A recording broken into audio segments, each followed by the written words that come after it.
Oi, pessoal, bem-vindos à Tech, sobre o formulário de quebra. Eu sou a Sofia Góes, eu sou ICB Specialist de ODV e eu vou falar para vocês um pouquinho mais sobre como solicitar uma quebra. Então, para solicitar a quebra, vocês precisam preencher esse formulário e nós do ICB nós só aceitamos as quebras que vêm através desse formulário. Então, não adianta mandar por WhatsApp, mandar por e-mail. O único jeito que nós vamos formalizar essa quebra é se elas estiverem pelo formulário. E aí, o que é necessário para fazer essa solicitação lá no formulário? Tem algumas informações básicas que vocês vão precisar preencher, então o Opportunity ID, EP ID, nome do EP, algumas informações bem básicas, mas para que a gente consiga realizar essa quebra, a gente precisa de dois documentos principais. O primeiro deles é uma prova de comunicação com o EP, ou seja, um e-mail que seja enviado para o EP avisando para ele que o approved dele ou que o realize dele está sendo quebrado, que ele está quebrando todo o vínculo que ele tem com a exec. E aí, nesse caso, a gente precisa que o EP esteja ciente da quebra dele. Ou seja, vocês vão enviar um e-mail para ele e o EP precisa responder esse e-mail, ele precisa demonstrar que ele está ok com a quebra dele, com esse contrato sendo quebrado. E aí, caso o EP não responda, então supondo que vocês enviaram para o EP e já fazem uma semana, 2 semanas que ele não está respondendo, ou que ele não está respondendo de jeito nenhum, então o que vocês têm que fazer? Vocês enviam um segundo e-mail para ele com uma DDL de 24 horas, e aí caso ele, mesmo assim, ele não responda dentro dessas 24 horas, aí vocês anexam todos esses e-mails como prova lá no formulário e a quebra vai ser aceita. Mas a gente precisa que realmente tenha esse segundo e-mail com uma DDL de 24 horas. Então não adianta só enviar um e-mail para o EP, ele não responder e vocês uparem esse documento. A gente precisa que sejam essa thread de e-mails com 2 e-mails. E aí, a gente também precisa de uma prova de comunicação com a entidade abroad. E aí, vocês também precisam enviar tanto para a SX quanto para a UDX, explicando por que a quebra está sendo feita, com todas as informações do EP. E aí, nesse caso, não necessariamente a entidade precisa responder dando o ok da quebra. É óbvio que o ideal é que a entidade esteja ok, esteja ciente, mas para realizar a quebra a gente não precisa que eles respondam, mas vocês precisam anexar esse e-mail enviado para a entidade abroad. E aí uma coisa que é muito importante é que todas as provas de comunicação, elas precisam estar em PDF naquela opção imprimir do Gmail. Então a gente não vai aceitar em nenhum outro formato. E aí, já expliquei um pouquinho, mas só relembrando os requisitos que precisam ter no e-mail. Então, ele precisa ter o EP ID, Opportunity ID e o nome do EP. E o ideal é que tenha uma breve explicação do motivo da quebra, então não precisa ser um grande texto ou algo muito grande, mas só uma breve explicação de por que a quebra está sendo feita. E aí, todos os documentos precisam estar em PDF. E aí, o que é muito importante é que não serão aceitos de forma alguma prints de WhatsApp.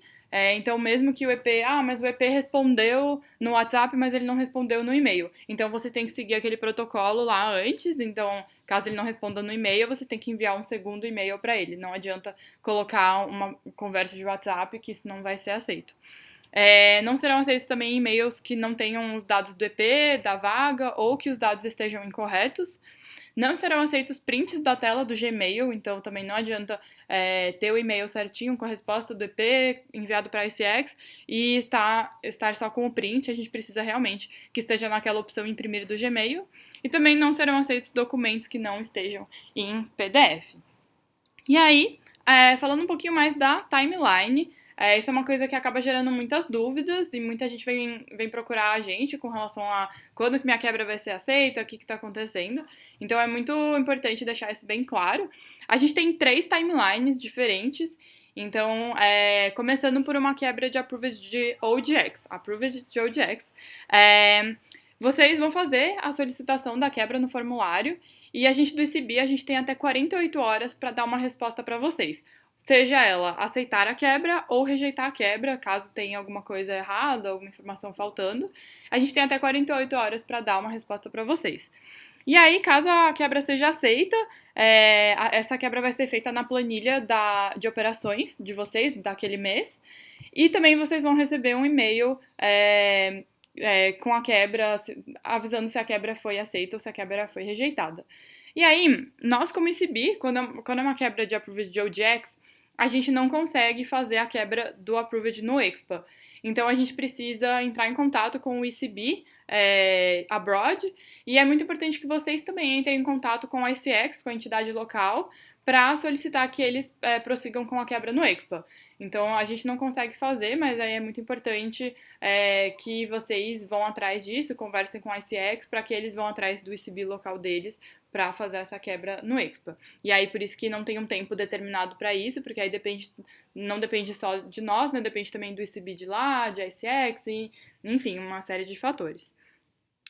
Falando sobre as quebras de ICX, de Approved de ICX, elas são um pouquinho mais simples, então vocês vão fazer a solicitação pelo formulário, nós vamos ter as mesmas 48 horas para responder à solicitação de vocês, então aceitar ou rejeitar.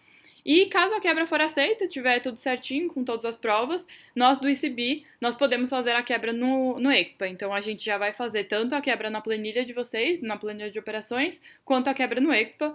E aí vocês também vão receber um e-mail com a quebra, né? Garantindo que a quebra de vocês foi feita, para vocês terem já esse controle. Sobre as quebras de Realize, elas são um pouquinho mais complexas, elas são um pouquinho diferentes, então a timeline dela demora um pouquinho mais. Então, supondo que vocês vão fazer a quebra, mesma coisa, vocês vão fazer lá no formulário. O formulário é o mesmo para quebra de Approved e Realize, vocês vão fazer lá no formulário. Nós temos as mesmas 48 horas para responder a solicitação de vocês. E aí, caso esteja tudo certo, caso o ICB do Brasil confirme a quebra de vocês, a gente envia esse pedido de quebra para o ICB. Então, nenhum ICB local consegue fazer as quebras no Expa. Então, todas as quebras de Realize do Expa, elas precisam ser feitas pelo ICB. Então, a gente envia essa solicitação para o ICB, o ICB ele analisa, vê se está tudo certo, ele entra em contato com o ICB abroad, e aí, só depois de todas essas confirmações que o ICB faz a quebra no Expa. Então, o tempo de resposta do ICB ele demora mais ou menos entre 72 horas.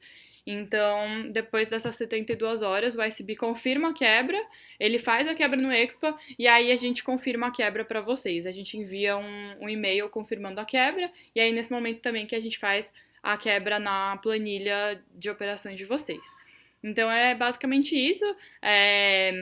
Sobre a timeline, então tem algumas...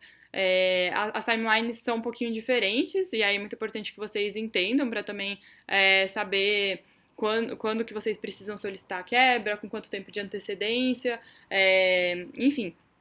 É importante que vocês entendam sobre essa timeline, que existem timelines diferentes para tipos diferentes de solicitações. E aí, bom, é isso que eu tinha para falar para vocês hoje. Caso vocês tenham alguma dúvida, podem me procurar, tá aqui meu e-mail, meu telefone, vocês podem me procurar nas redes sociais também. Eu tô super, super, super à disposição para conversar com vocês e espero que vocês tenham curtido e qualquer dúvida venham falar comigo. Muito obrigada!